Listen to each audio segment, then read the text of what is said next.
percaya karo aku. Inggih, kula pitados.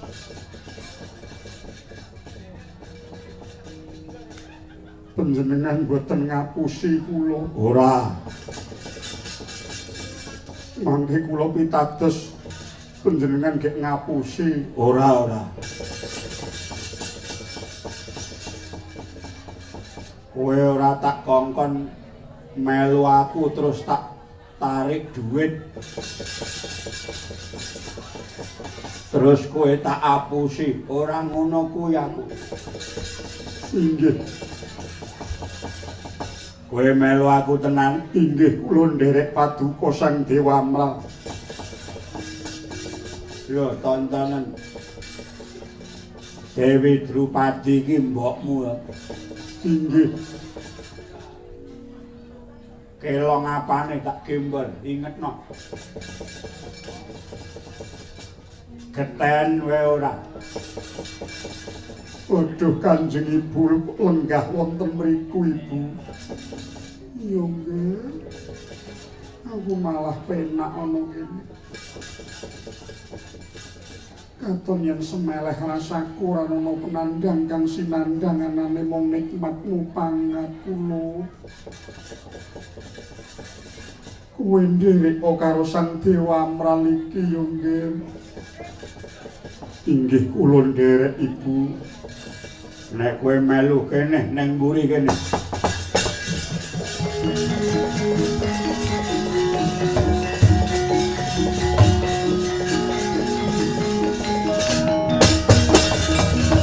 Arep semaling jajalanan ana buta pitung gunung gedhe umewat kaya wong ngregem jimat adol gendung kemparat lemes. Aduh yo. Lemes kowe. Aduh yo. Aduh. Kapok, Mbah. Aduh kapok. Aduh. Kapok tenan. Kapok. Mari. Waduh. Wah. Iso nglemeske wong ngene ngendel-ndelke. Wah. Iso adol sulapan ngene gemendung. Krasa ning mburi. Gede ya. Kok renek kali to. Bingung kowe ngendi-endi garing ora ning banyune. Aduh yo. Ayo nganggo watu. Mesti milih sing bar kepanasan ya. Waduh kapok, Mbah. Mari. Piyayu sektine kaya ngono. Oh, lele kawruhmu sepira? Anak Werkudara lho kowe. Iya. Wah, rambuté kok isliwir barang. Kok ngono ki nek dinggoni blangkon apa apik.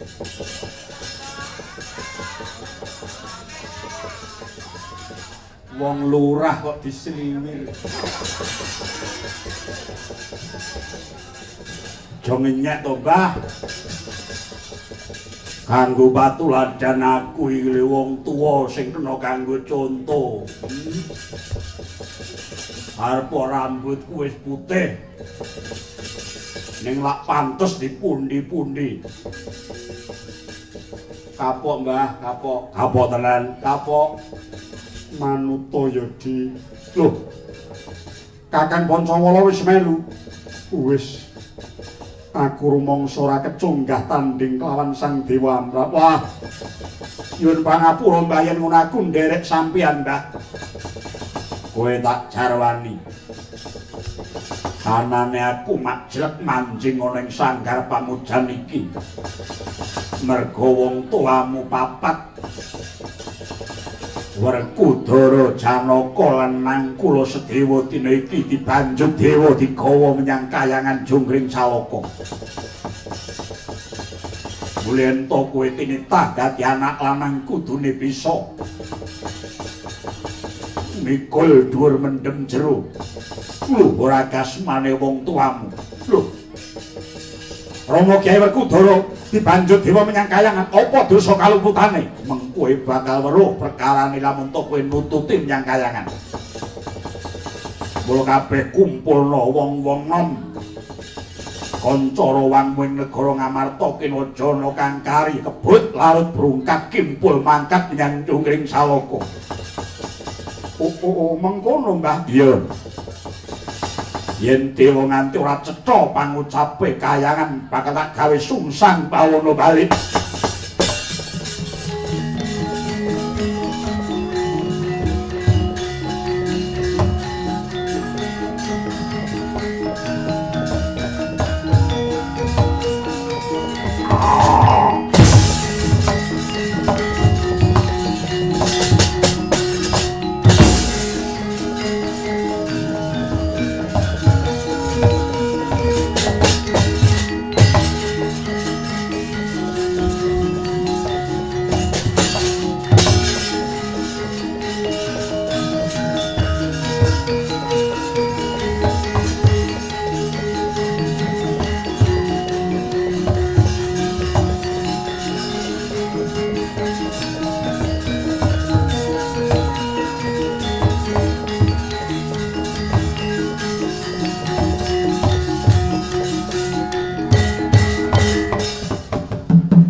Leren go.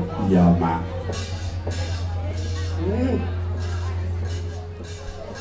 Sumu enak. Wis diparingi AC barang.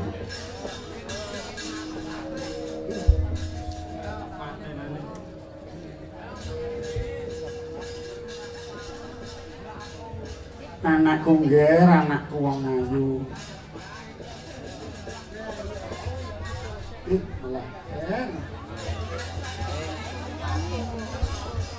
Dek plontos kaya ngono.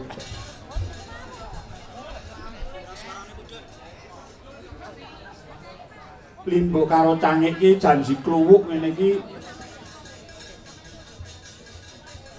Kesane iki ya pokoke elek. Witekno nek nggon kaya ngene iki kudune glamor. Ning sejatine ya iki kanggo nguri-uri tinggalane simbah-simbah biyen ya, Nok. Piye, Mak? Upama duwe duwite golek saiki wis angel. Kaya ngene iki klebu dadi barang cager budaya. Iya. Mula aja nganti ditemu karo wong manca, aja digawa nyang luar negeri. Sing ana Jerman wis akeh, sing ana Belanda wis pirang-pirang. Ya sithik utawa akeh anak putune dhewe kudu ditinggali karo karya luhure mbah-mbahe biyen.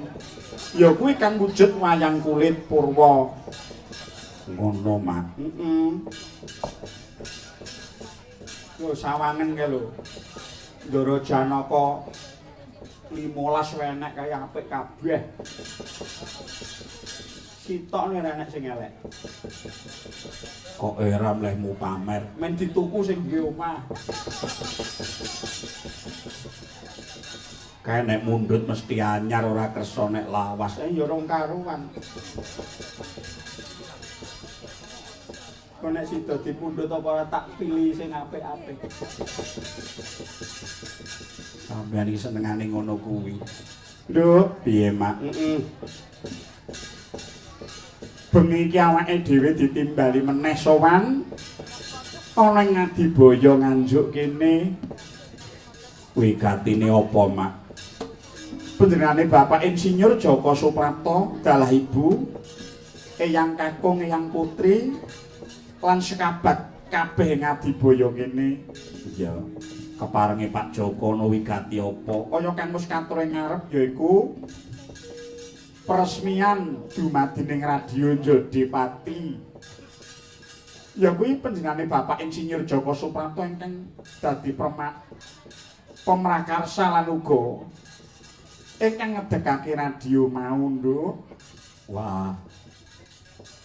Aku nderek bungah muga-muga ananing radio Jodipati ing besuke murakabi marang bebrayan gedhe utamane Nganjuk. Sak wewengkone sumarambah menyang ing Jawa Wetan ya, Mak. Ora sithik ragate wong gawe radio kina. Mula ya ayo diopeni sing tenan-tenan.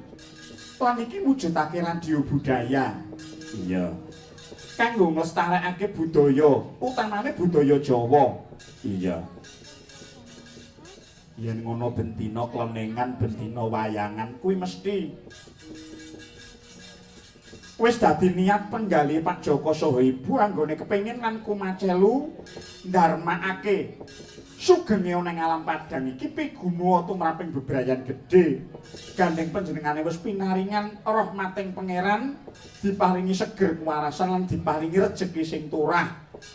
Mula turang rejeki mau kanggo murakapi nusa bangsane liwat apa wae, utamane gumelaring budaya Jawa. iya. Kurang marem penggalihe mung ngadani pegelaran wayang kulit, mula banjur uga ngedekake Radio Jodipati ing pengangkah supaya radio mau tetep dadi radio budaya lan disenengi dening para warga masyarakat utamane Ngadibaya sakiwa tengene sumarambah ana ing Nganjuk sak wewengkone. Wah ngono ya, Mak. Mula kang saka kuwina aku melu bungah lan melu bombong nderek nguyung-nguyung lan nyengkuyung muga-muga kersa becike panjenengane Bapak Insinyur Joko Suprapto saha Ibu lan sagutrah anggone ngedekake Radio Jodipati mau tansah pinaringana gangsar, pinaringana sempulur, pinaringana sukses. Madheke Radio Jodipati tetepa tinulat lan tinulada kaya lekase satriya ing Jodipati Raden Haryawerkudara. Iya ya, Mak, iya. Mula akeh kang padha nderek mangayu bagya ing bengi iki kepareng rawuh. Iya.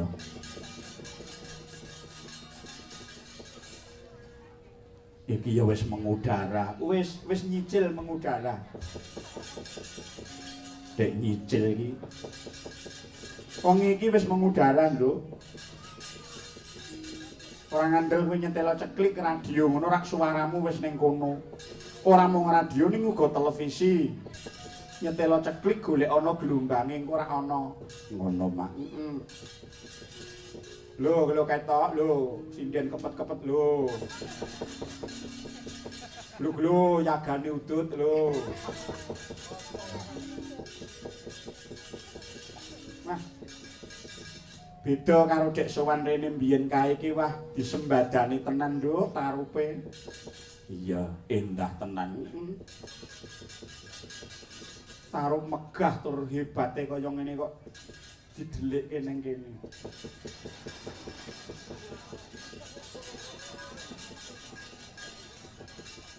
Iki nek saka njaba kono rumah saku ya biasa ning mlebu kene iki terus dadi kaya ning dunia lain.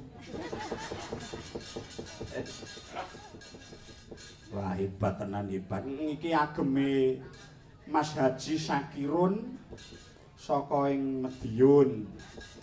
Wah, iki dadi tarupe Mas Kirun.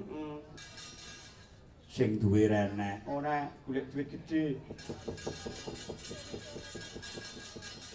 Iki wis mari ngampil tarupe nduk, aku wis melu seneng. Wah, hebat tenan hebat tenan. Jan dikerukup kaya ngene. Wis dek nang Jombang kae sewengi disiksa nganggo lampu. Terus saiki disiksa dikerukup. Ketambahan sore mau disiksa les speaker. Wah, jan apik tenan. Ayo entekno ya ora nggo wabene kae kok. Iki mergo nganyari nduk iki. Ya Pak Joko nggathuk-nggathukke alat iki terus ditata-tata dhewe mula ya yen pangapura nek wis urung kebeneran sethithik wong mergo iki mung ya anyar. Iya. Pancen barang anyar ki ya kudu dijajal ngono kuwi. Engko anggere wis lower awis kabele kuwi anggere wis cop-copane iki wis pernah ora penak. Ngono mah. Pikirane iki njut elek wae. Jan gemerlap tenan iki. Iki tarupe iki sewane iki nggo wayangan iki telung bengi. Sewane tarup iki kena nggo ngundang dalang telung bengi. Walah kaya ora mleh mau ngegul-gulke Tenang ngono. Ini ya Bawira. Dasare diwalik nggone ndek mben madhep ngalor saiki madhep ngetan. iya men rada bawira. Yes. Jeneng tekad ki nek dituruti ya kaya ngono kuwi nduk dasare ana terus disengkuyung dening para kadang. Lembah manah grapyak semanak, tandurane becik mula ngunduhe ya apik. Mulane kuwi mak. Iki para pejabat bapak-bapak lan ibu-ibu saka ing Kabupaten Nganjuk keparenggani keparenggah. Ndek biyen saperangan uga ana sing nenggani lenggah ana ing Perak Jombang. Saiki keparenggah ana kene Bapak Sek. Uga staf kabeh saka Pepadi Kabupaten Nganjuk uga keparenggah ingkang disepuhi dening panjenengane Bapak Ki Haji Panut Sasra Darmaka. Wah. Seneng iki kabeh kadang dalang ora ana sing absen ora. Malah iki berita anyar tumraping awake dhewe nduk. Para kadang-kadang Pepadi Kabupaten Nganjuk sinengkuyung dening panjenengane Bapak Insinyur Joko Supranto bakal ngadani pagelaran secara rutin Saben sasi mak. saben sasi ning keliling. Wah hebat tenan dalange. Dalange ya para kadang-kadang pedalangan Pepadi Kabupaten Nganjuk. Wah elok-elok. Ya kaya ngono kuwi nduk. Pak Joko ki nek wis kersa ya kaya ngono kuwi. Tekate gedhe nggone ngrungkepi budaya. Wah iya.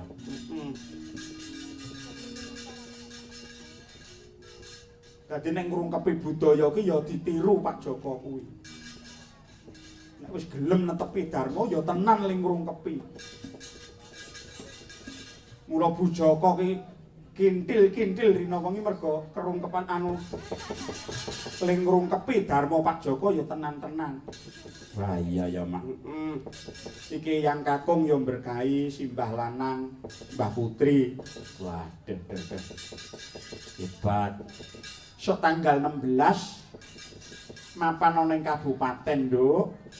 Awake dhewe kepareng ditimbali. Wah. Ana Nganjuk kono. Ana kabupaten so. Sono speaker sing banter. Iya ya mak iya. Nek kurang banter tambahin nggawa neh.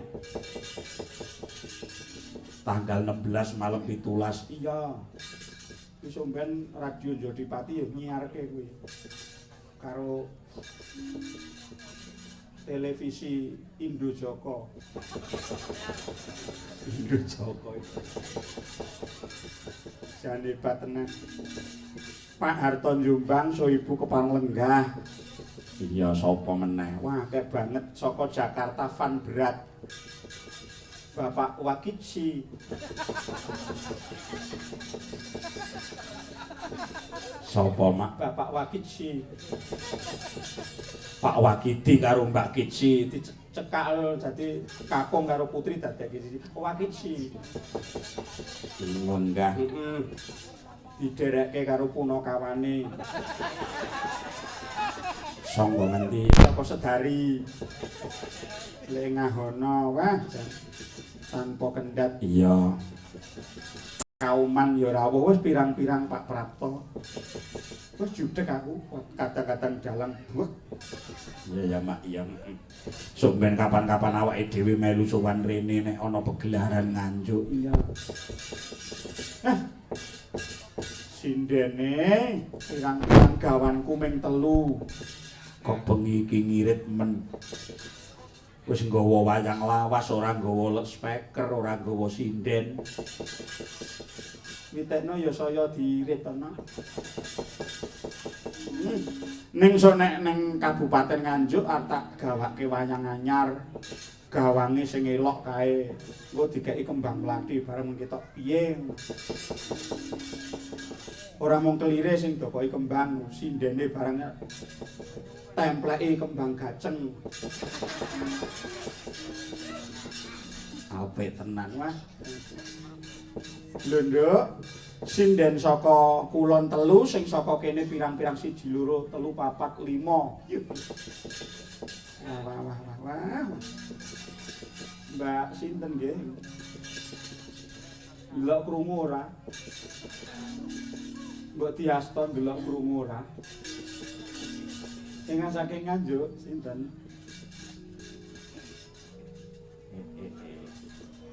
Bu sinten, Jen? Las ora muni. Iki sila siji.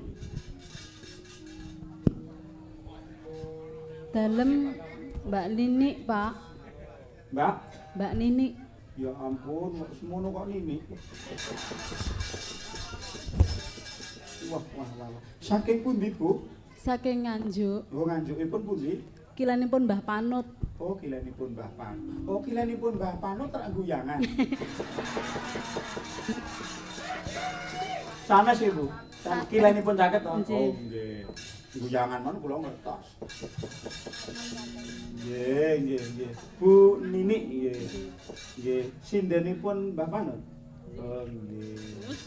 Lajeng setunggalipun kok kaya Mbak Iin to? Bener. Sanes. Bu sinten? Mbak sinten? Pun sering kepanggih ngoten kok nggih pangling to. Ngoten niku lho etok-etok ngoten niku lho Bu. Oh, lho Nduk. Nggih ta? Sinden ki nek pengalaman ngono kuwi.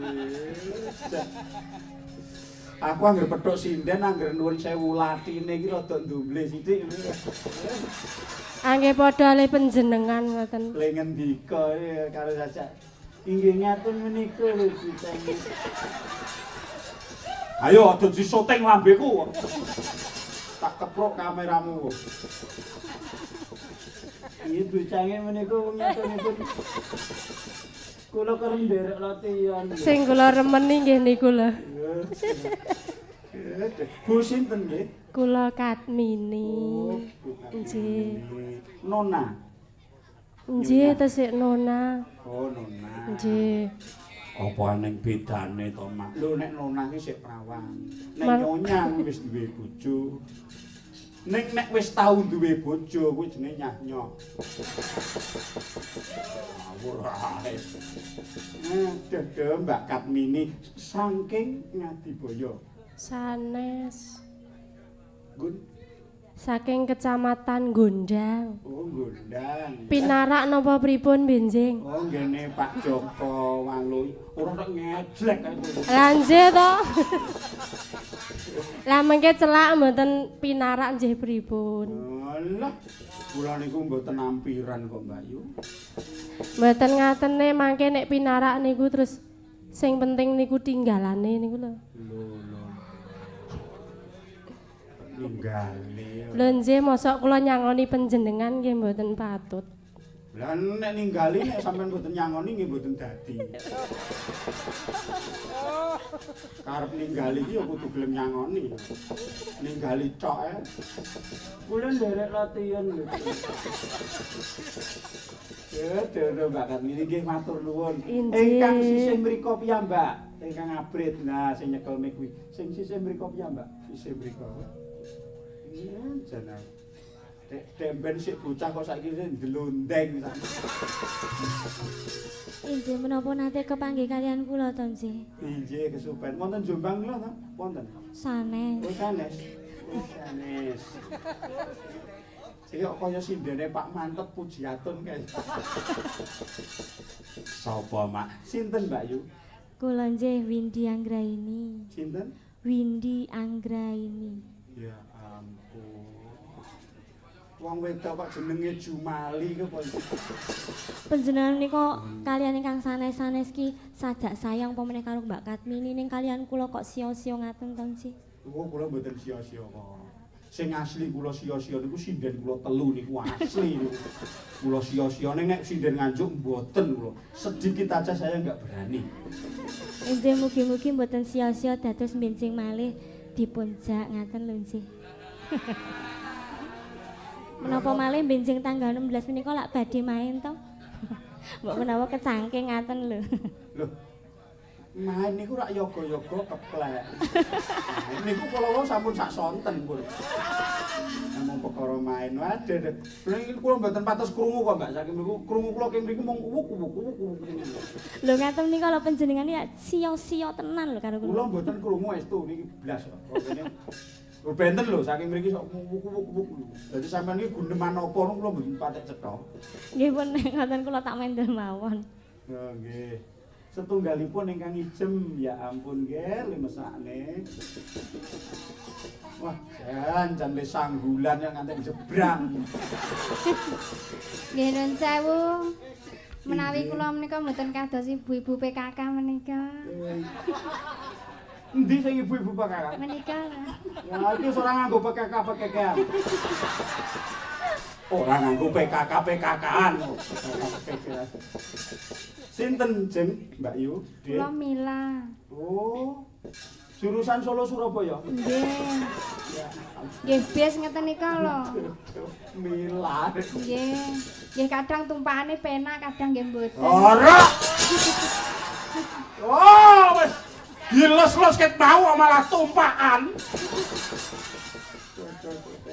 Kaya ngono. Ulang-ulangane sapa iki tek kendel men iki. Panjenengan sak nderek Pak sinten? Kula nderek Pak Siswantoro saking Pelemahan Kediri. Oh, saking mriko. Oh, nggih kendel-kendel nek cara mriko. Kendel. Nderek Pak Hadi, Pak Joko Waloyo, Pak Sarpani niku kendel niku. Nggih. Panjenengan penyanyi napa sinden? Kula biasane pernyanyi. Oh, nyanyi. Niki nggih tesih ajar sinden, mbok menawi panjenengan betahaken mengke nggih saged. Oh. Kula nggih wara-wara niki. Nggih. Nek panjenengan tasih ajar niku lan mboten kula betahaken, mong kula mbutuhake sing pun kliwat ajar. Ingkang pun dados nggih siap pakai ngeten menika. Nggih, nek sing tasih kirangan. Kula mboten Mbak Yu panjenengan remen kula dipun sengkuyung nggih, sing nggih. Waduh saka Kediri kok nggih. Nek Kediri to nggih? Mboten kula nggih saking Nganjuk mawon. Pundi Wilangan? Baron. Oh, Baron. Ya ampun. Mriko nggih usum Brambang. Mboten. Oh, mboten. Nganjuk wis jan sinden kok sakmono mbane apik kabeh. Lah kae sing cilik mak sing kaya bunga tirah kae.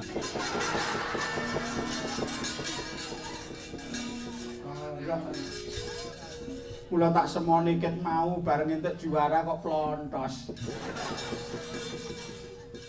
Wah, bocah kok kendele kaya ngono. Nek iki ngerti aku apal iki Deni Wulandari. Wah, jan apik tenan. Cah semono kok suarane kok cemengkling. Wok, remen nggih nak angsal juara nggih. Remen nggih. Nggih. Nggih. Alah nggih. Wis aja guneman meneng wae engko ndak kleru. Bocah kok kelas 6 SD kok didandani kok metuthuk kaya celengan.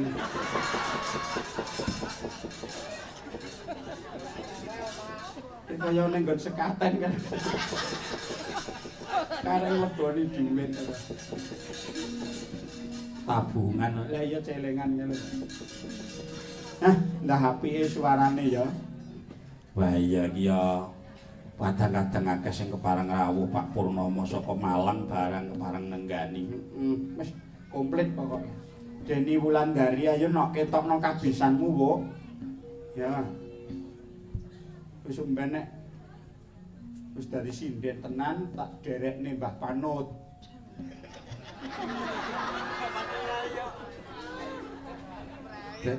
Malah nyindani wong tuwek. Nek ngruwat yang Surabaya engko ora nek sindene ora enom ora nges. Mbah Panut ya jam. Lho nduk pepunden dalang ki nek mumpuni ngono kuwi. Dalang ki petungen to. Pensiune nggon ngendi? Cilik dadi dalang cilik, dalang bocah, ya toh. Dalang nom remaja. Terus dalang profesional kondang. Engko nek tuwek ngono ki isih ora gelem leren ngruwat. Iya ya mak kok ora ning lerene. Gitu. Nah nek sinden, lha bero iki, lha. Kepet karo mencap-mencap ayu iki lak saiki. Anggere mulai 75 wis pipine mlorot. Nglinting kabeh. Irunge kisut terus drijine iki dadi bendal gedhi-gedhi. Terus otote ketok teng ganteng gedhi-gedhi kae. Terus rada ungkuk. Terus kembene iki nglambreh. Nyabrang dalan arep ketabrak pit. Uring-uring wong liwat. Wong tuwek nyabrang ugrah-ugru. Engko sik ta. Nang ngendi to, Mbak? Aku ki arep buruh ngeroki. Sinden kok buruh ngeroki. Apa? Lah, sampeyan iki sapa to, Mbak? Aku ki Bro.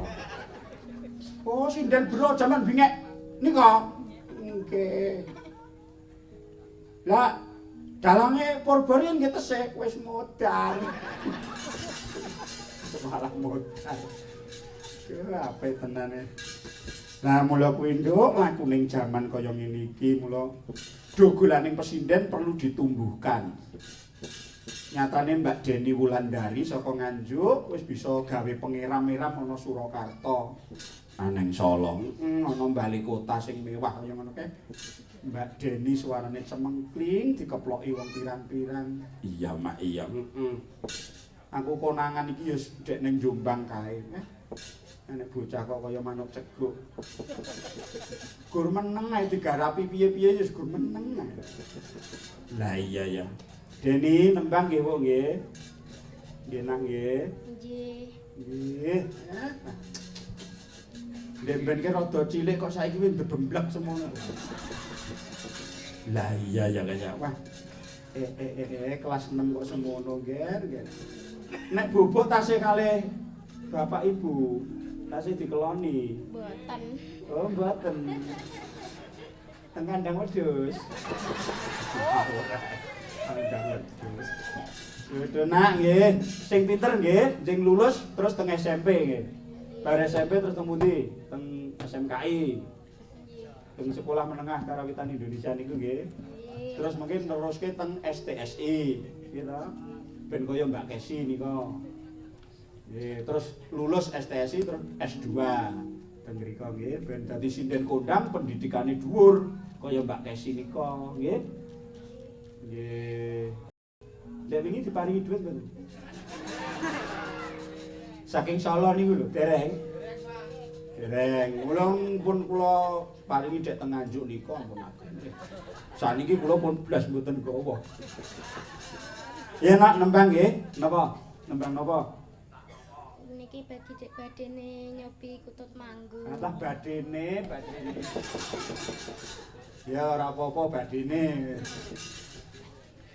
Aduh gulane kesi. Merginipun.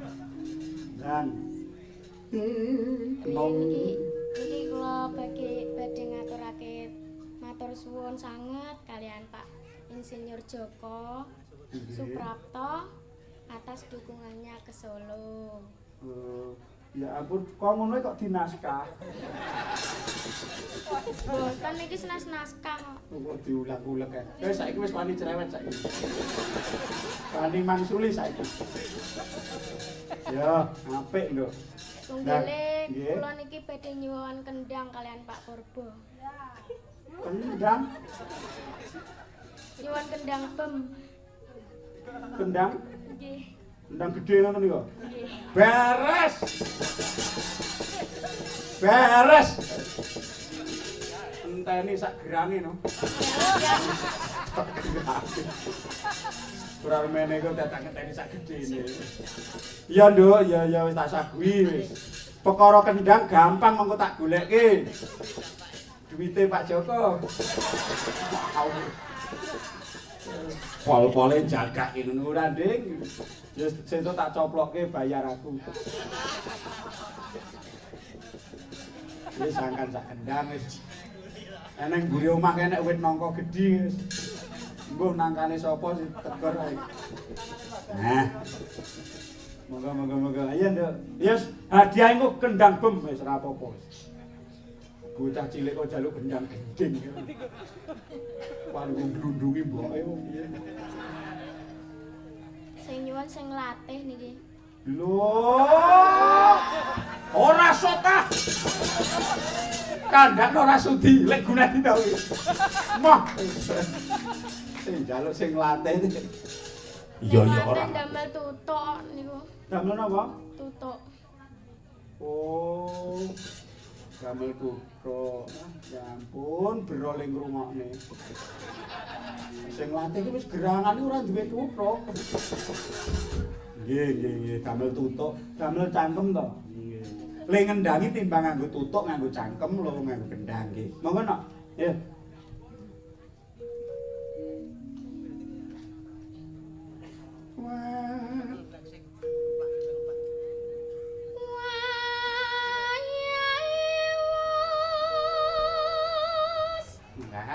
Jalan.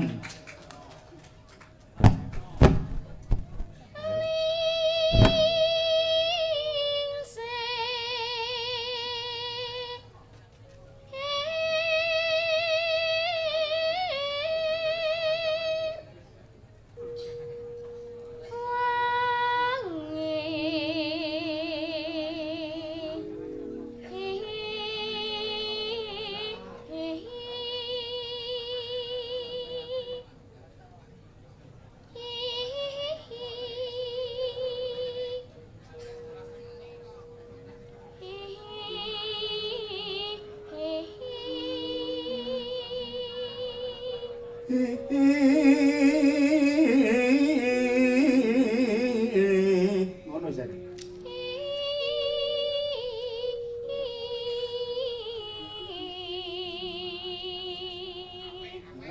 Pek. Ya apik kok bayi semono. Lah iya ya, kelas 6 kok njo kaya ngono. Aku gemben kelas 6 maling.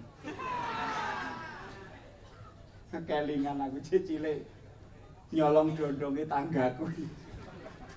Oh ya eling. Ayo bocah cilik kok karepe iki kalung sarung menek. Iki sarunge iki dienggo madhahi dondonge. Lah bareng kokean le njupuk. Lah kok keplorot iki dondonge iki malah cuma gudu-gudu. Lah sing di omah tangi. Kene caci lagi ya. Oh ya nyolong barang sampean. Apa kuwi?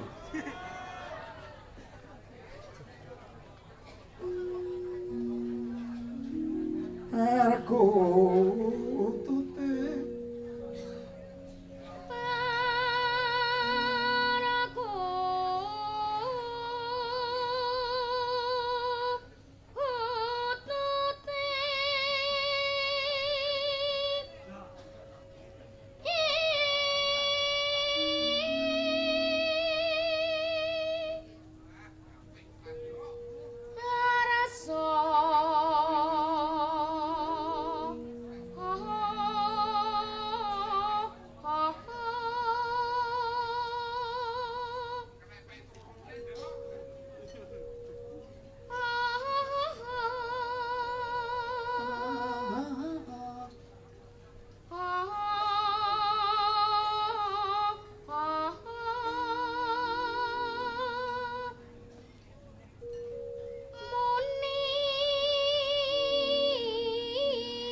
semono kok ya gregele kok cetha ya.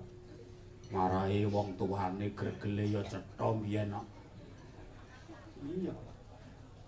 Ya yuk barang iki gregele cetha, bero cetha. Biyen yo gregel tenan kok biyen. Iya ya, Mas. Wah, Mas Hadi karo Mas Joko Waluyo, Mas Sarpani iki wis entuk bibit unggul iki. Lah iya. Jangan. Mburiku iki malah bibit penyakit. Apik. Golek sinden pisan wae geger. Lah iya ya, Mas. Wah, jare wis suwargi ya. Oh, Rini. Di mana kau sayang? Apa nek wong ngono ki ya nganggo sayang. Nganggo nek. Padha wae tak pole. Nah, iya Nduk Wulandari. Keng ibu napa guru? Bapak guru. Ibu sanes. Sanes. Mboten. Mboten nggih. Bapake niku swasta. Oh, swasta. Sami bapak ibu bro ki swasta. Makelar. Ngawur ae. Neng plang Ning aplah.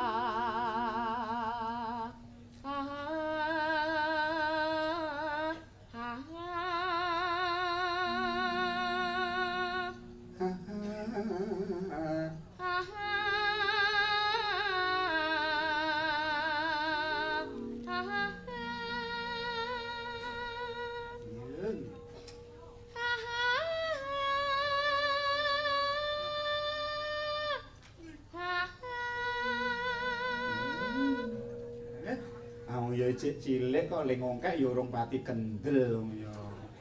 Ning ya calone dadi calone. Iya. Keringan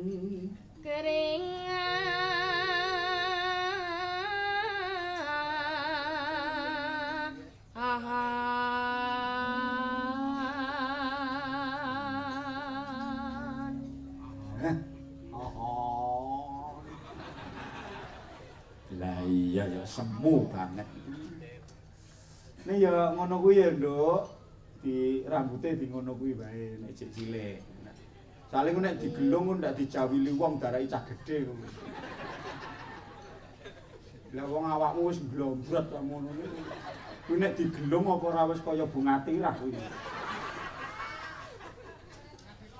Ini ndarake sinden dewasa kowe engko wis malah ora wilujeng kowe.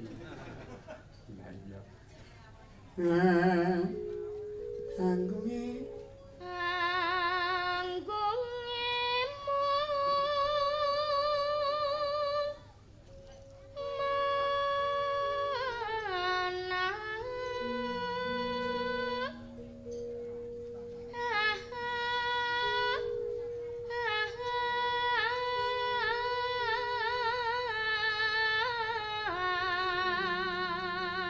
wah niru Kesi.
Manuk kutut apa iki? Kutut Majapahit. Mangga mangga mangga mangga mangga mangga mangga mangga mangga. Ayo mi tengah-tengah. Ayo mi Ya. Mi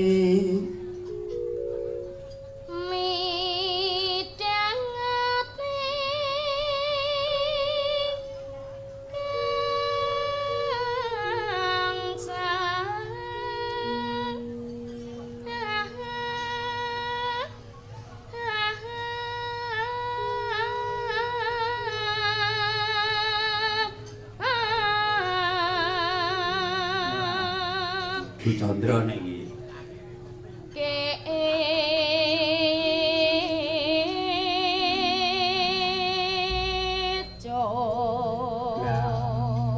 Bu Chandra tenan. mi dangit ingkang kita Masyhur. Marsutia Bu Chandra kene iso ngono ya, Mak. lah iya Prawira mati ala punakara ya mas Apike. Maramita Iya, Nduk.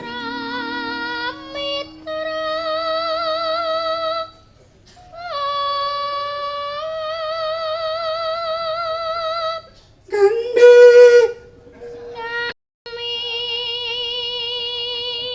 Nalia Wes, Mak.